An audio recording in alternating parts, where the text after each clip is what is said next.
Hello and welcome to Beyond Reproach. This is Stephanie Domingo. And Tux Lurzel.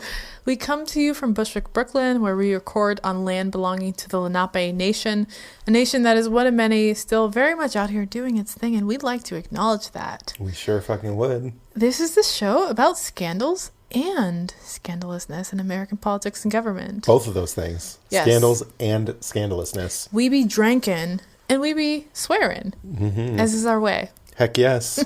Get with us. Get on our level. Today we are drinking Heck something. yes. I did that. What? That was grandma that was over a hilarious here. yoke. No. So today we're drinking a cocktail from the early 90s. It looks like poison. It does look but like it's poison. okay. I will take my vitamins tomorrow because I didn't take them today. It's not right, but it's okay. Whitney, man, she knew. It's not right. She was talking about this drink. She was. y'all motherfuckers are drinking this shit. It's not right, but it's okay. It's okay for you. Yeah. You guys have heard me talk many a time about how much I hate 80s cocktails. Yes. On this show, I have said this countless times, myriad times. Ooh, myriad. But basically, early 90s cocktails are the same damn thing. We were drinking the same shit in the early 90s that we were drinking in the 80s. Later in the 90s, like around like 96, 97, 98, we finally started to see the very, very beginnings of this like great cocktail culture resurgence. But earlier in the 90s, we were still drinking the same shit as in the 80s, but maybe with even stupider names. Good times. So when I needed to come up with a cocktail for this episode, I reached out to our bartender friend, Zan. And I was basically, literally I texted Zan, what were douchey bros drinking in LA in the 90s? Immediately he wrote back, Adios Motherfucker. Oh, no.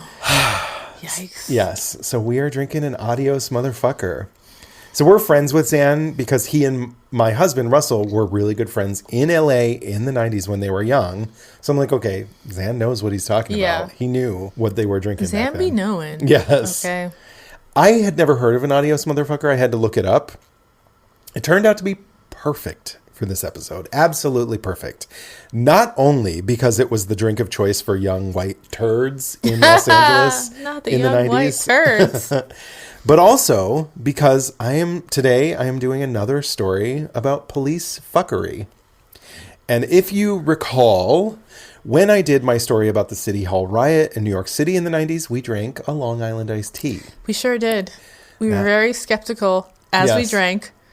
It was We a also smaller portion. barely drank it. We both were just like, didn't. By the end of that episode, we had maybe consumed like a quarter of it because we're like, we're gonna be destroyed. Because there's so much alcohol in it. When I posted the cocktail recipe before the episode actually came out, people thought we were gonna get like, drunk. You guys are gonna be tanked. And Yeah. like, joke's on you. We're not even gonna drink it. I know, totally. We really didn't. I kept like gauging like your amount of like cocktail. The full recording was finished and I dumped half of it in the sink because I'm like, I think that we need to drink this all. we're gonna drink this one. Yeah. It looks like it's gonna give us cancer. Yeah, it does. So the reason that we're talking about this and feeling like we can drink this is basically an Adios Motherfucker is essentially a Long Island iced tea with an LA twist. In place of the triple sec, they use blue curacao, which is also orange flavored, but it's neon blue. And instead of cola, you use Sprite or 7-Up or some kind of lemon lime soda. Other than that, though, it's the same fucking drink. Except for the fact that a Long Island iced tea looks like iced tea in the glass, and this looks like a big, tall glass of drain cleaner with a lemon twist. Yeah. It looks like a pool with a lot of chlorine in it. So the Adios Motherfucker also goes by some other names. Some people call it the AMF or the Adios Mother Effer because they're afraid to curse in public. Oh my God. These are the Let's Go Brandon. Yes. I'll have an AMF, please. They're like, let me scooch on by you. I need an AMF. I'm just gonna scooch. I'm going to scooch. It also goes by the name Walk Me Down. What? Some people call it a blue motorcycle. Some people call it a Boston Tea Party. What? I don't know why. Ew. Don't make no sense. That doesn't. That's incorrect. Yes. This one is, it's not right and it's not okay. No, I agree. The one thing is I wasn't really able to find out a lot of information about the Adios Motherfucker, like the history. Is there history? Well, that's the thing is, it's 90s? like this wasn't a cocktail that was sort of like created independently. So there's not really a lot of history there. You know what I mean? It was It was basically a Long Island iced tea that they're like, let's do something different to a Long Island iced tea. It was most likely created sometime in the 80s, although I did read some comments on different cocktail posts saying, some people were saying that they had been drinking them even in the 70s, as early as the 70s. For shame. Yeah. Seriously. But either way, by the 90s, these were very popular, especially in Southern California. Tacky. There actually are a bunch of different twists on Long Island iced teas. When I was a college student in the Adirondacks, we used to drink one called the Grateful Dead that is basically a Long Island iced tea, but instead of cola, they do a float of Chambord liqueur, which, you know, is fine. Yeah. I wouldn't drink it today, but Absolutely not. I would say that I wouldn't, but here I am about to taste an Adios Motherfucker. So, cheers. Yeah. Oh. When I was a kid at school learning the golden rule, teacher often used to say, if you don't tell a lie, there's not a reason why you can't be like Washington someday. How could Washington be a married man and never tell a lie? It literally is like a Drano It's with a so lemon twist. bright. The blue is so bright. It tastes like nothing, like juice. It's very sweet. It's very, very sweet. And very citrusy. It tastes like Hawaiian punch. Mm-hmm. It doesn't taste boozy. But sweeter. No, I don't taste any booze. And it's all booze. Almost like a syrup. Like Yeah. we're drinking a syrup. Mm-hmm. It's actually kind of incredible how they're able to mask so much alcohol with just like sweetness and like a twist of lemon. Yeah. Wild. I can certainly see why young white men in California really enjoyed drinking this in the 90s because it literally tastes like Kool-Aid. Maybe Kool-Aid is less sweet. Yeah. Right. So the one difference between this recipe and the recipe that people really would have been drinking in the 90s is that they certainly would have been using sour mix.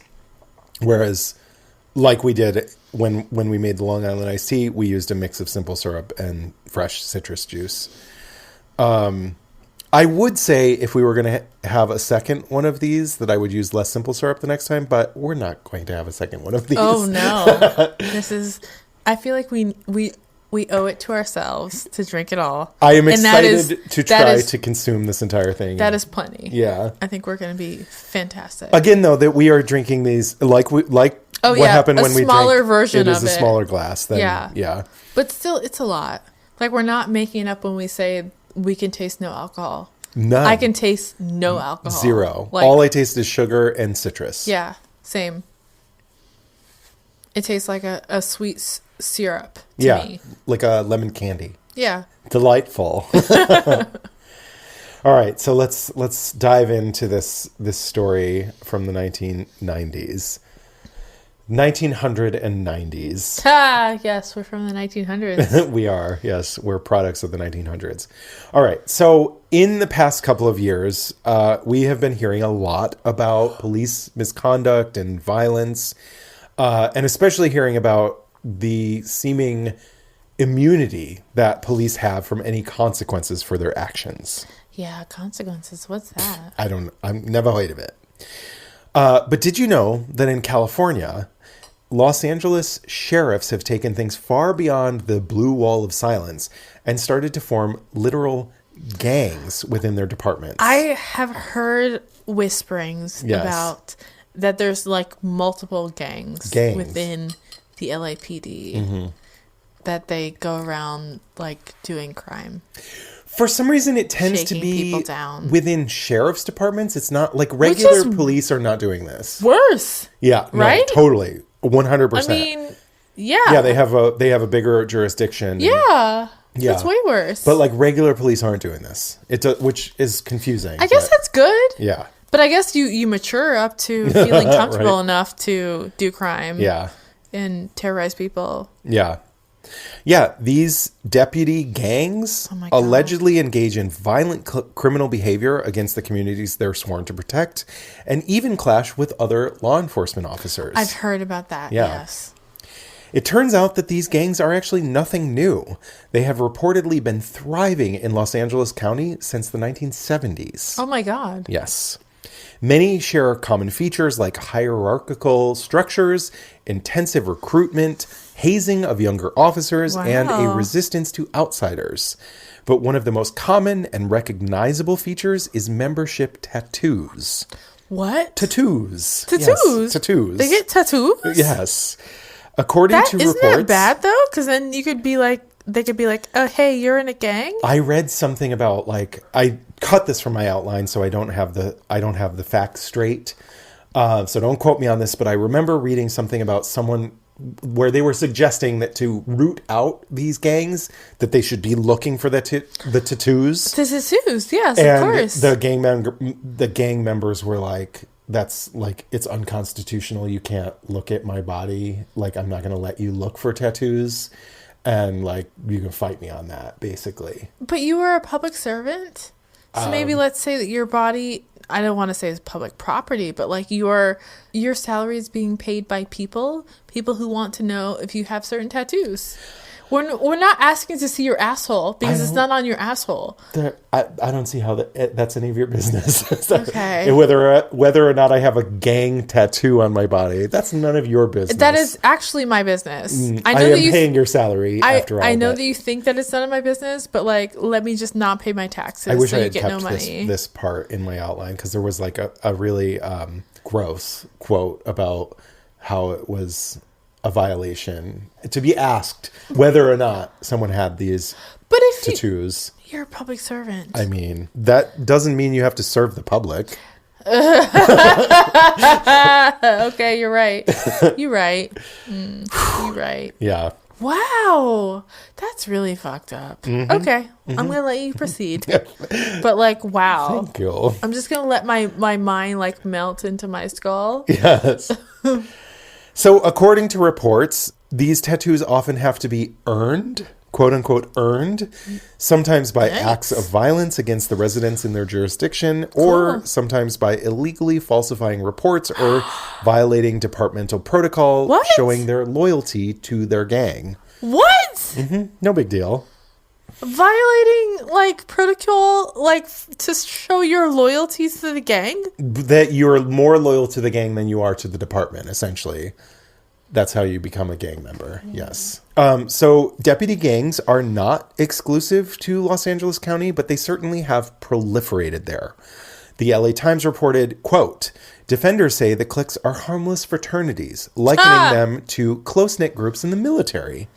But time and again, the deputy clubs have come under fire for promoting aggressive tactics and an us versus everyone mentality. Oh my God. That we know of, there are currently, at least that we know of, 18 gangs within the Los Angeles County Sheriff's Department.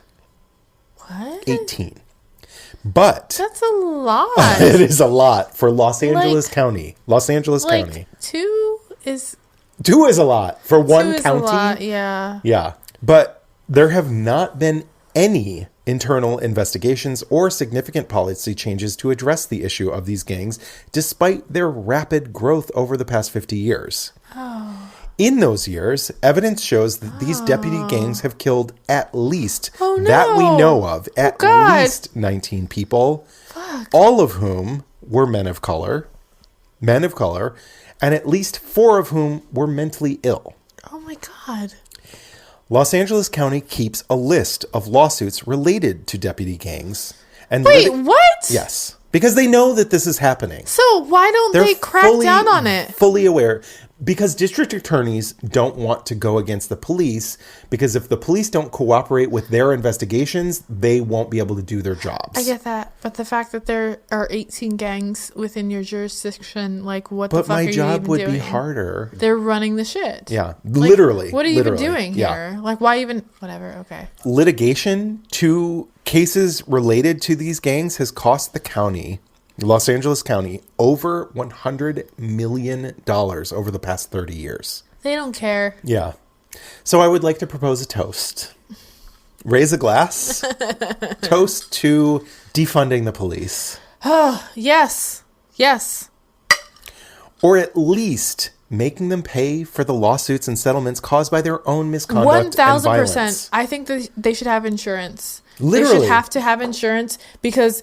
This shit would end the day they had to get insurance. Literally. And have to pay with their own money 100%. for what they did. If taxpayers weren't fucking footing the bill, if y'all had to pay this shit...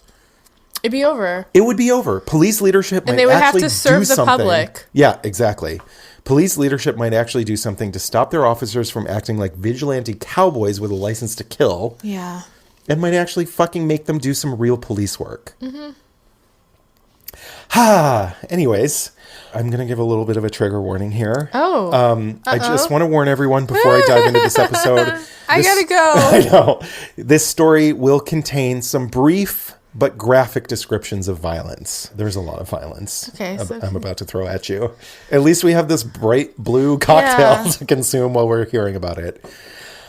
So under the California Penal Code, a criminal gang is described as any organization or group of 3 or more people that has a common name or identifying sign or symbol, has as one of its primary activities the commission of one of a long list of California criminal offenses, and whose members have engaged in a pattern of criminal gang activity, either alone or together.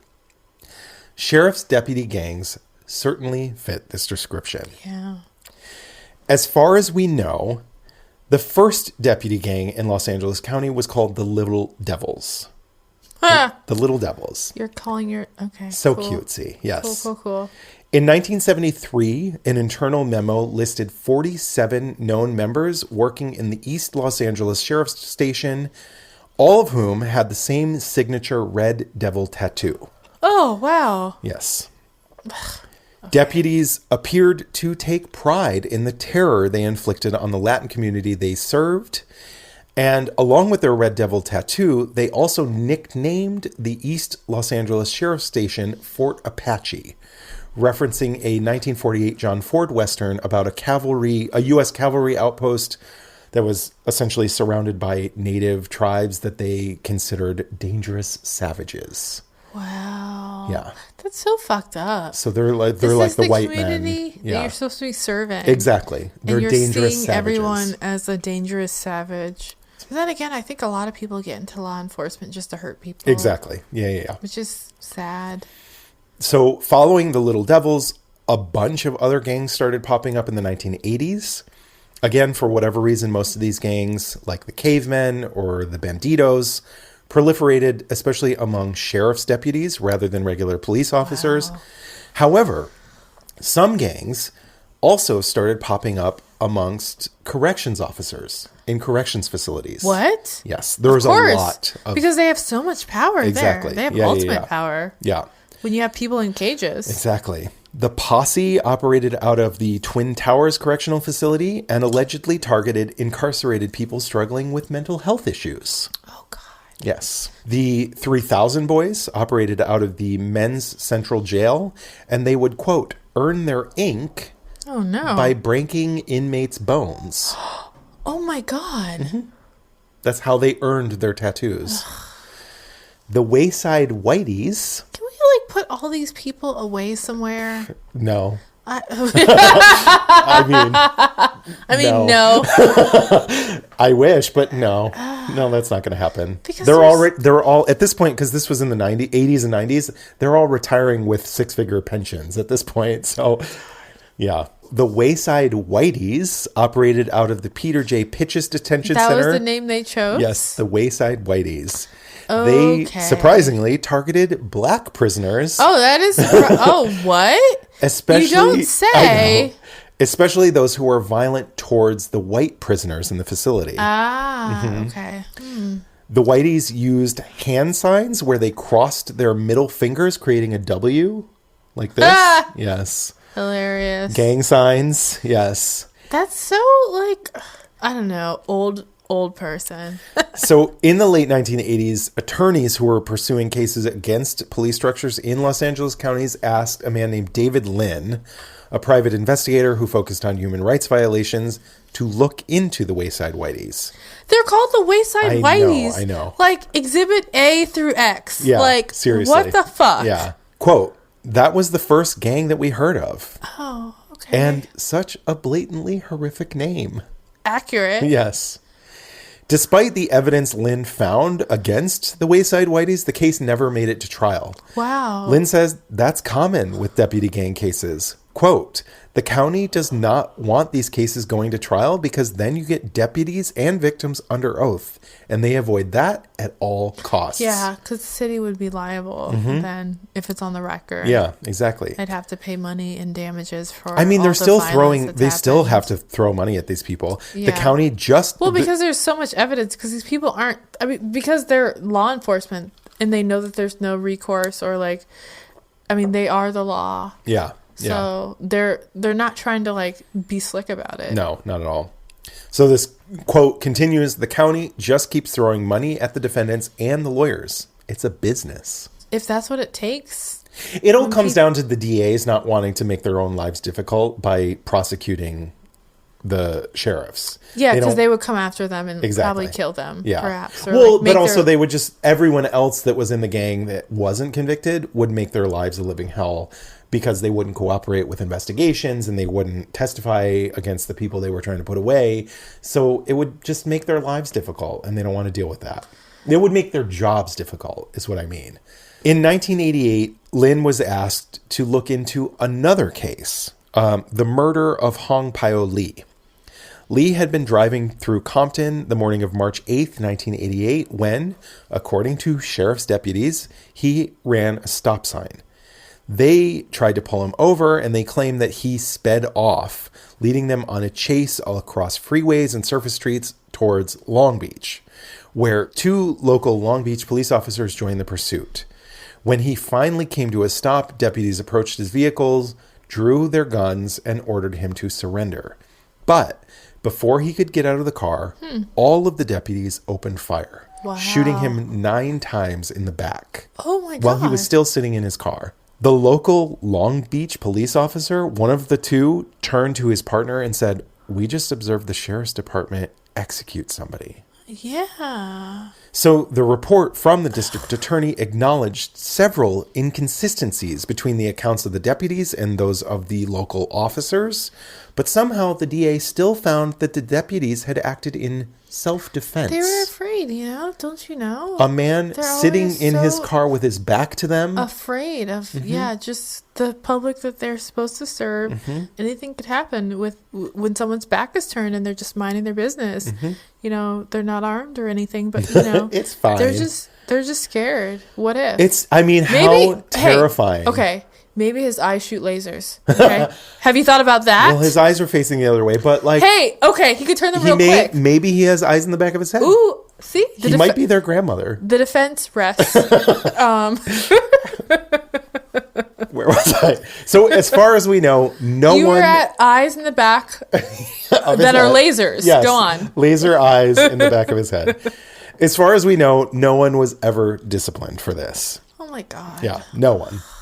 When Lee's family filed a federal lawsuit, the attorneys they hired recruited David Lynn to investigate. And that was when he discovered another sheriff's deputy gang called the Lynwood Vikings. He said that during his investigation into these deputy gangs, quote, "One of them told me that in order to beat the gangs, you had to fight them on their own terms. You had to be like a gang member." And that's kind of their mentality. So basically, they were saying, the deputies were saying, we became gang members because we were trying to fight fire with fire. I don't buy that, but go on. No, it's garbage. Okay. It's fucking garbage. Cool. Yeah. So Lynn said that as a former Marine, he had his own theories about why deputy gangs were so pervasive within the department.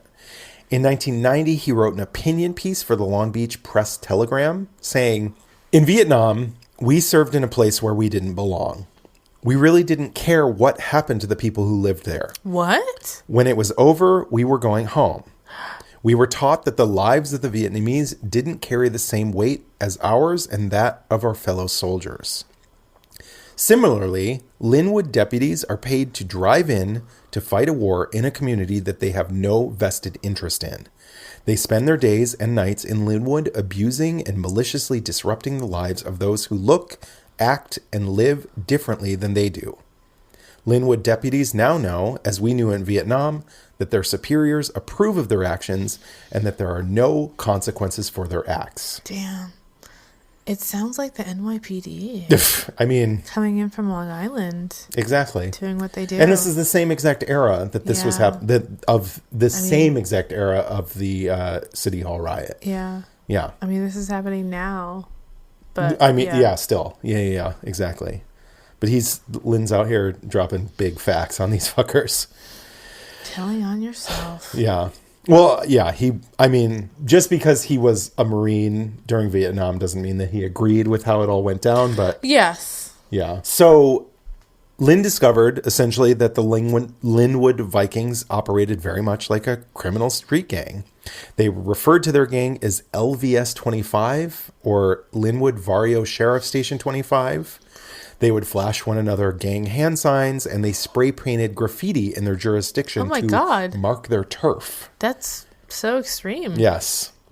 Vikings even adopted street terms, communicating with each other, referring to members as homeboys. Stop it. And veteran officers as OG. Oh, God. Chad, stop it. Stale-ass white men. Steve, Chad, stop it. Grow up. Don't do it. I mean... Like... You saw these terms like on Reddit. Literally. You did a Google search. You're like, okay, this is what's popping in the streets. But also, no one's saying popping in the streets anymore. So you're wrong. Wow. No. No. Literally, just no. Just stop it. No. Put your Dockers and your bald spot away, Come Chad. on. Lynn said that regular activities for the Vikings included trespassing into area homes. Wearing khakis. Assault with a deadly weapon, torture, and even murder. Wait. This is just how the Vikings operated. The people were just terrified. If you were black or brown and walking down the street, it's fair game. One former Viking sergeant described his time in law enforcement, quote, "hunting for humans. Oh. It's a lot of fun." I mean, that's why he got the job. It's a lot of fun. Yeah, wow. Good times. Again, they weren't just targeting area residents. As early as 1985, the Vikings were also going after other deputies who didn't support or tried to file reports against the Vikings. In one incident, a Viking deputy reported another deputy's personal car as stolen and claimed that the driver of the car was armed and dangerous because they were trying to get other officers to hunt this man down for coming out against them. Wow. The Viking deputy was charged with making a false criminal report, but he was acquitted after, I believe she was acquitted after a 10-day trial. During the trial, the other deputy, whose car was reported stolen, testified that he and other top Lynwood brass were repeatedly harassed by their fellow deputies. He said that he'd received prank phone calls, had the fender kicked off his car, had received a Valentine's Day gift with a dead rat inside. Holy shit. 2 deputies once tried to run him off the road with their car. And another time, 2 hearses were dispatched to his house at 3 o'clock in the morning. A black sergeant once received a loaded gun in the mail that was rigged to fire upon opening. Having received suspicious packages in the mail before, he called the bomb squad. Thank God. Amazing. Yes. Wow. It's sad that he had to do that, but like there's a pattern of intimidation happening here already. Wow. Another sergeant in the sheriff's department allegedly found dead dogs in the back of his car. Oh, no. Animal feces smeared under the hood of his car, and cow tongues hung in his locker. When that sergeant relocated to another station, one Viking bragged to a reporter that the gang had, quote, ran him out. So coordinated. I know, seriously, yeah. Then again, they're a gang. Exactly. This is what they do. They're literally a gang. So Lynn says that to join the gang, the Lynwood Vikings, a deputy had to prove their loyalty to their fellow Vikings by doing things like falsifying reports. What? His investigation confirmed that Vikings would award tattoos to new members, based on whether or not they were able to prove themselves. Each member had a tattoo of a Viking, always located on their left calf. And while most Viking members were white men, occasionally they did recruit a few select deputies of color. Mm. But if they chose a deputy of color, they had their tattoos modified to signify their heritage. So like you had a black Viking tattoo if you were a black man. Or that is very gross. Yeah. On that note, I think this is time for us to take a little break. Yes. Yeah. I'm going to throw myself into the Hudson real quick. Yes. I guess the East River is closer. Or the LA River is probably more appropriate, though. I can't get there fast enough for my needs. Yes. All right, we'll be right back. Thankfully, I don't have to make another drink, but we're doing better than we did last time. We're about halfway through. We're getting through. Yeah. All right, be right back.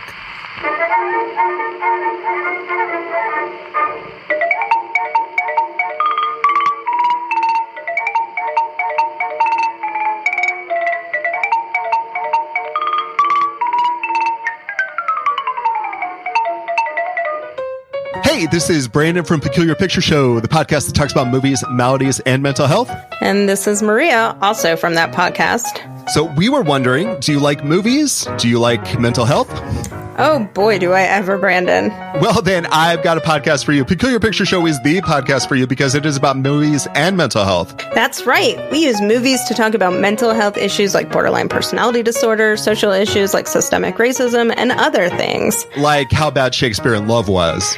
Yeah, sometimes we just talk about how bad the movie is. And we really talked about that one. But sometimes we have games. Maria used to be a teacher, and so she loves to quiz people. I really do. So check us out online at peculiarpicture.show. That's our website, and you can stream all episodes there. Or you can find us on any major podcast channel. Okay, we're back. Yes. Still drinking the same cocktail as before, but we're halfway there. Tastes like juice. It tastes like sweet juice. Yeah.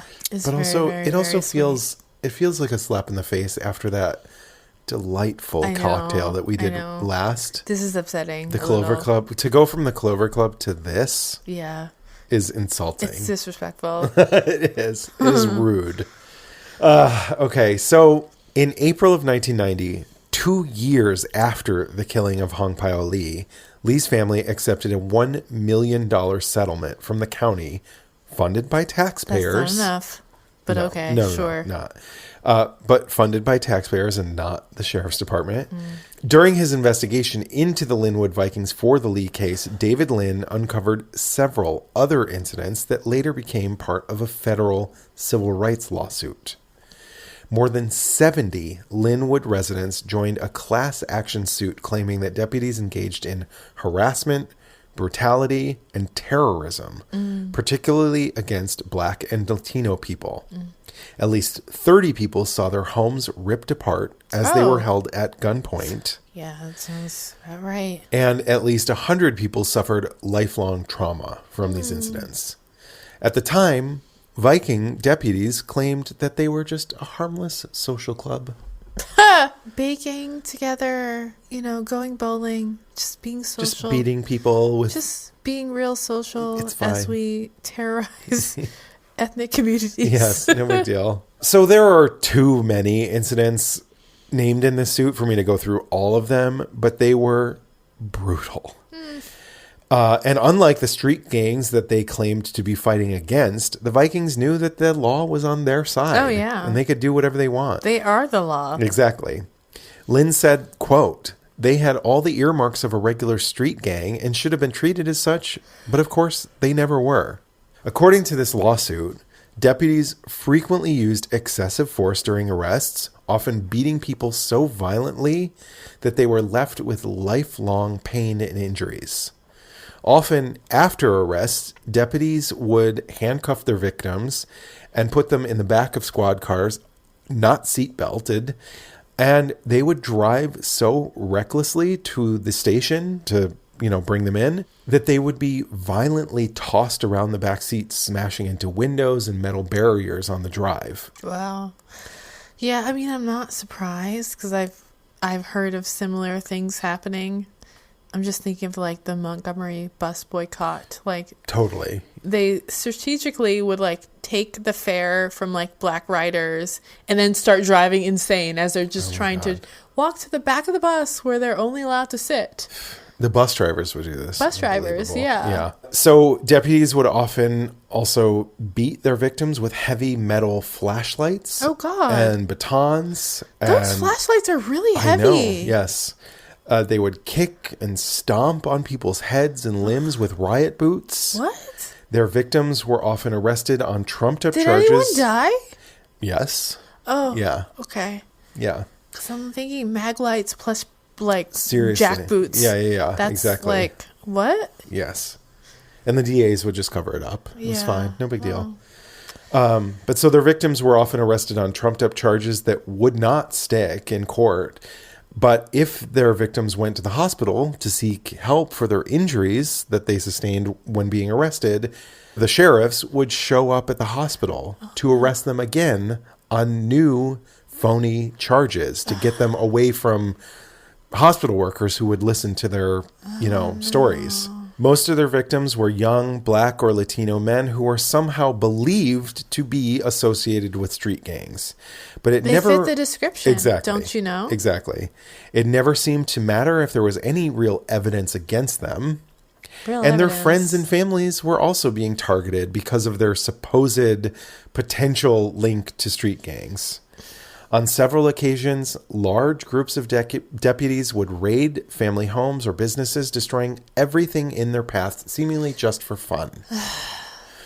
In almost all of these incidents, deputies would show up and hold the entire family at gunpoint. And this is basically, so fucked up. I know, yeah. This is like really like... This was so hard to research terrorism. And read about. Literally, like what terrorism. You're doing is like what they do. What we like to point at, like, oh, this is what third world police states do, and it's like we're doing this in LA. Exactly. Yeah. What does that make us? Yeah. In one raid, a bedridden woman who was recovering from surgery was lifted out of bed and forcibly moved throughout the home as they raided the home. Yes, the police carried her around because she couldn't stay in the bed for whatever reason. They decided. In another incident, deputies assaulted a woman who was 8 months pregnant. I mean, I'm not surprised by that. In another, an 82-year-old great-grandmother an 82-year-old? This is what you're doing to an 82-year-old? Held down in bed kind of with a shotgun you? Pointed in her face. Literally held down with a shotgun pointed in her face. I get, abusing pregnant women, especially if, it's not your child in there, because you have this disconnect between the community that you're serving and just people in general that you think are human. There's that disconnect for you as a public servant somehow, but to hurt someone who is so elderly, 80 your great-grandmother, 82 years old, shotgun in her face, held down in bed. I honestly don't know how you do that. Yeah. How does one do that? I don't know what that is. Yeah. But that is out of the realm of normal psychological behavior. Totally. When the young men that they were there to harass and arrest were arrested, they would usually take them out of the home, away from the home, before they would beat them, severely kicking, choking, beating. Yeah. Flashlights, again, were common weapons, batons, lasers, police dogs, not lasers, tasers. Yeah. Tasers, Why did I say lasers? Police dogs were common weapons. It was also not uncommon for legs to be slammed in car doors. bones to be broken, fingers to be dislocated. During one arrest, a deputy shoved a loaded revolver into a young man's mouth and told him, "Every time you see us, we will fuck with you." I mean, duh, bitch. Yeah. I know who the cops are. Yeah, exactly. Yeah. This is no shock to us. Yeah. During another arrest, one man was kicked in the face and choked into unconsciousness twice. Oh, fuck. And then oh my God. brought out of unconsciousness by being electrocuted with a taser twice. Oh my God. That's so sadistic. Yes. During the same arrest, another man had a shotgun held to his face. Holy and shit. Throughout the beating, deputies were telling these men, yeah, N-words, you ain't got no rights. Well, it's true. Yeah. But like, damn. In another incident, 3 young men were arrested and beaten, and one of the deputies shoved a loaded revolver into one man's mouth and threatened to blow his head off, while another deputy put a gun against the other man's head and pulled the trigger, but the gun didn't go off. Like, it wasn't loaded. He was doing it just to, like, To show. Okay. fuck with him. Yeah. Whoa, scary. So fucking scary. Like, I like, literally shit your fucking Psychopaths. pants scary. I mean, obviously, you're Yeah. about to die. Literally, yeah. Whoa. Deaths were not Then again, uncommon. they're just protecting and serving. Yeah, this is the don't you community know? that they're sworn to protect. Come on, they're just out here being philanthropists. Yeah. Trying to save people. They're Batman. Yeah. Bruce Wayne. They're But here. They're paid, I think, too much. But Yeah. yeah, they're not. Their superpower isn't wealth. Yeah. So deaths were not uncommon, and falsified reports were par for the course.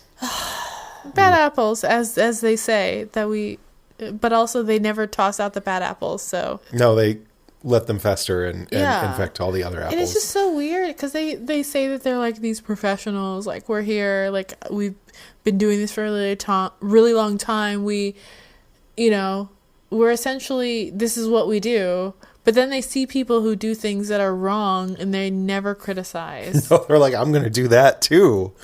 As a doctor, you're a good doctor and you see malpractice. You're like, that is a bad doctor. No, they're like, this is how we do it. You can use your words and say, like, that man deserves to lose his license. But yeah, there's never that in the police context. No, they're like, that's how it's done. It's like, he was just afraid. Yeah. Which is the get out of jail free exactly. card for all bad Self-defense. behavior. Self-defense. He didn't know. His back was turned, but I didn't know if he had lasers in the back of his head or not.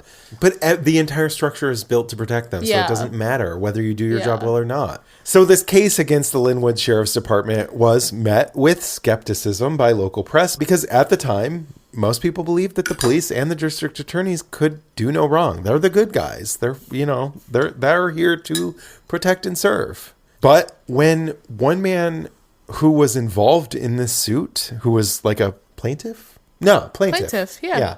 A young woman who was part of a career development program with the sheriff's department went to this private investigator, David Lee.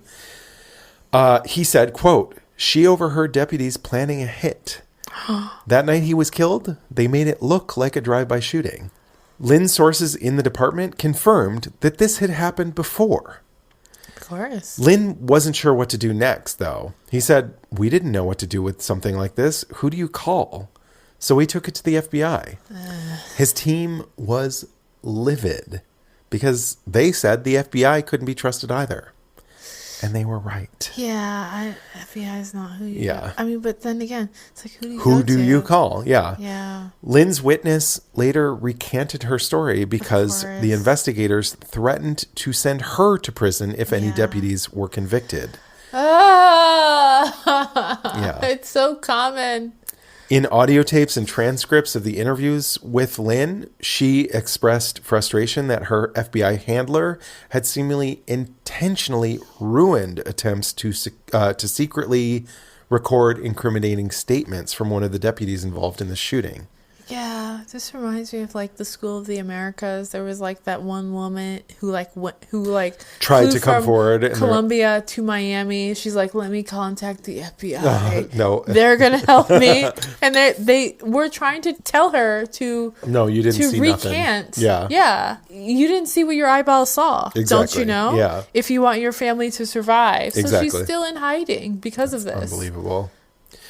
So in 1995, this case finally went to trial, and the county moved to settle, awarding the plaintiffs $7.5 million. An additional $1.5 million was earmarked for. It would be cheaper just to root out these awful gangs within your whole department. Seriously, right? Because this is like probably the first of many lawsuits. It wasn't even the first. Yeah, it was one of many. Oh God, why are you doing this? Yeah. An additional $1.5 million was earmarked for sheriff's department's reforms. Oh, yes. Yes, we got to reform. The LA Times reported several weeks later that attorneys for the county estimated that if all the Lynwood cases went to trial, potential damages and attorney fees could have reached as high as $18.5 million.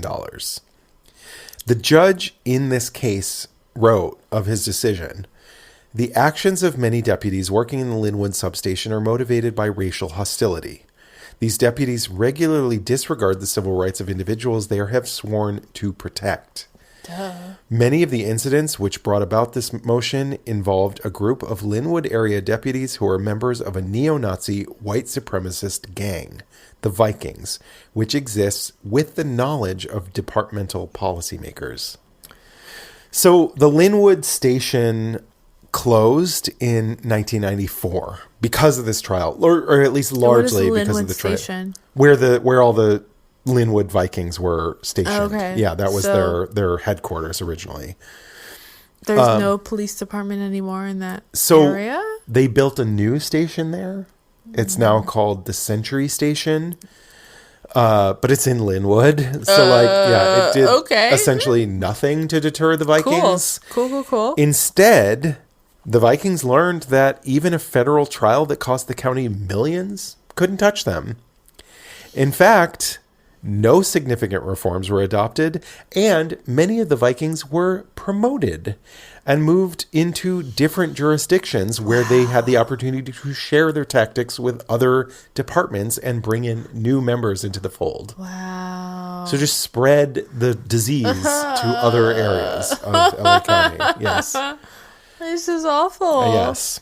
So today, the Vikings are no longer around. The Lynwood Vikings are no longer a sheriff's deputy gang. In its current form? Like, what if they changed into? Well, they have, since the Vikings have gone away, dozens of other deputy gangs have popped up in their place. There we go. Yes. Power vacuum. That we know of, there are currently at least 18 gangs within the Los Angeles County Sheriff's Department, including the Regulators, the Cowboys, the Rattlesnakes, the Executioners. Oh my God. The Pirates, the Tasmanian Devils. Grow up. The Choir Boys. Stop it. The Jump Out Boys. The Grim Reapers. Oh my God. And a black gang called the Buffalo Soldiers. Just to name a few. Oh no. Yes. But I mean, in LA County, one county in Southern California. In one county. Yes. What's happening in all the other counties? Seriously, yeah. Because nothing much has been done to stop the spread of these gangs, they continue to cost California taxpayers millions of dollars each and every single year. Now, if the Lynwood Vikings sounded familiar to you, dear listener, it's probably because of the story of Frankie Carrillo. This story has been getting a lot of attention in the media lately. And I may actually, you haven't heard of Frankie Carrillo? Yeah. I'm probably going to come back and revisit his story. I originally had intended to include his story in my outline, but it was just there's too much. I had to sort of pull it aside, and I think I'm going to come back to it for a mini-sode. It has been getting a lot of attention in the media recently. Basically, what happened was a Viking deputy mistakenly believed that 16-year-old Frankie Carrillo. Oh my God, child. Literally. Oh my God, a kid. He was 10th grade, I believe.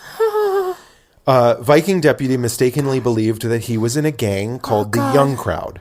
He was not in the Young Crowd gang, but because the Vikings thought that he was, they framed him for murder. What?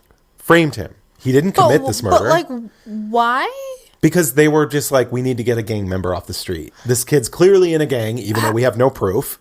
Get him off the street, send him to prison before he does something bad. Because a murder has happened. It's clearly gang related. He probably did it anyways. What? Okay. Literally. Sure. But also, what the fuck? They framed Frankie Carrillo for a murder he didn't commit at 16 years old. And he spent 20 years of his life in prison. Oh my God. In 2011, he was finally exonerated.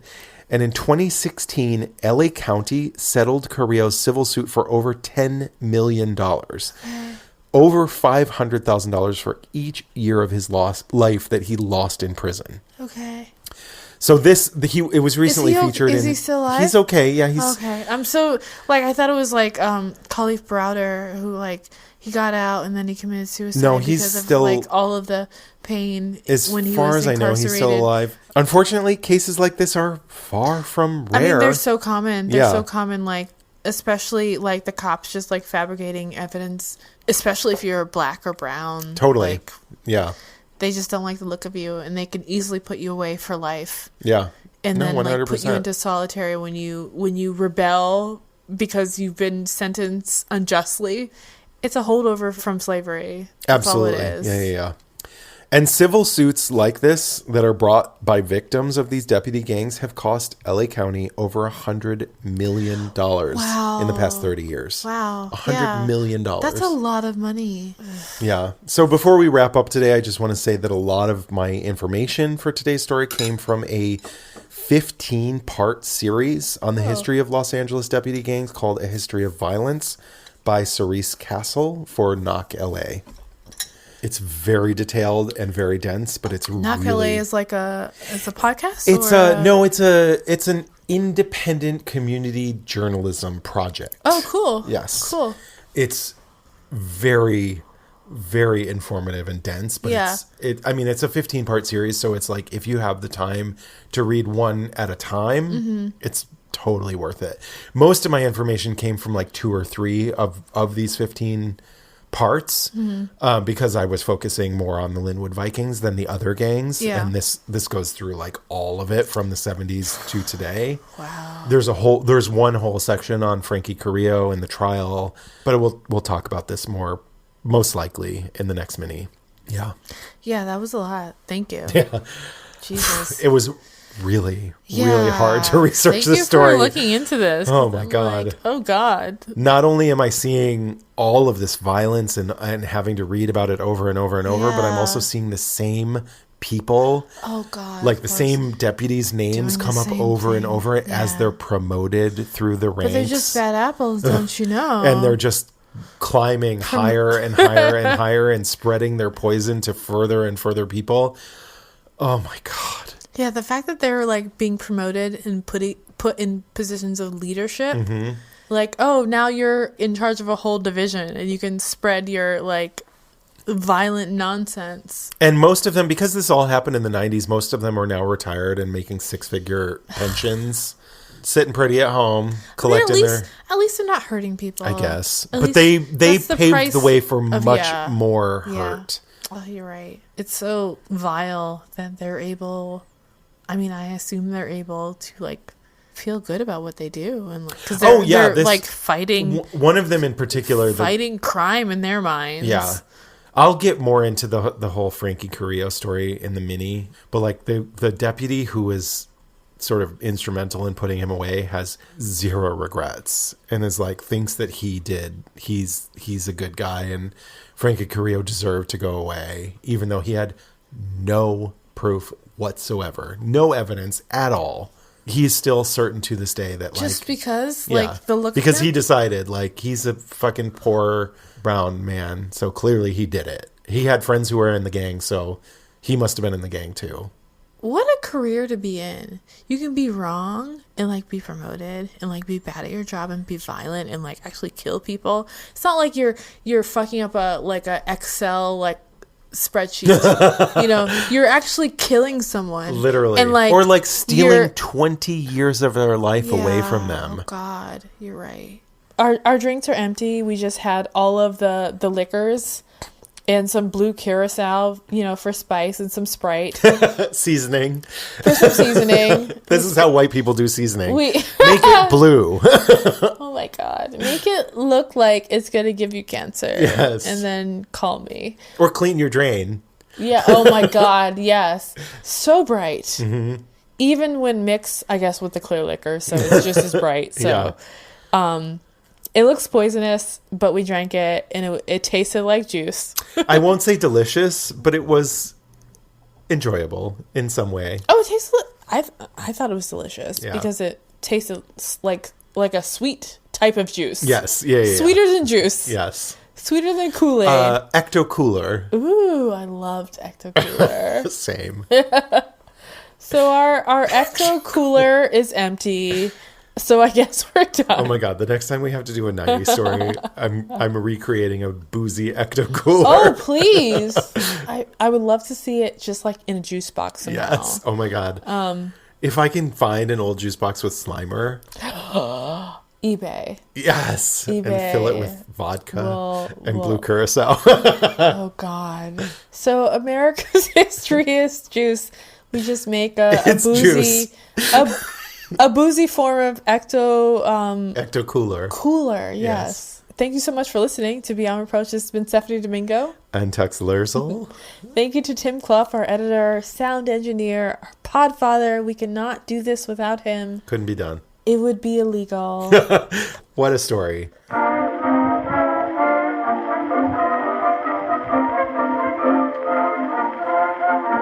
Beyond Reproach is proudly recorded in Bushwick, Brooklyn, on land belonging to the Lenape Nation. Please note we are not historians. We are just a couple of drunks who never shut up and love history. Full list of all source information can be found in the show notes on our website. Please take a moment to rate, review, and subscribe. Written reviews are especially important. If you like us, please do one of two things. Leave us a review on Apple Podcasts, or send this episode to a friend, family member, or someone who you think would be into it. Make sure you follow us on Instagram because we post our cocktail recipes the Thursday before each full episode. Please drink along with us if you are not driving. We also have a shop on beyondreproachpod.com. Get your merch, brand yourselves. We have exclusive content on Patreon where you can directly support the production of our show.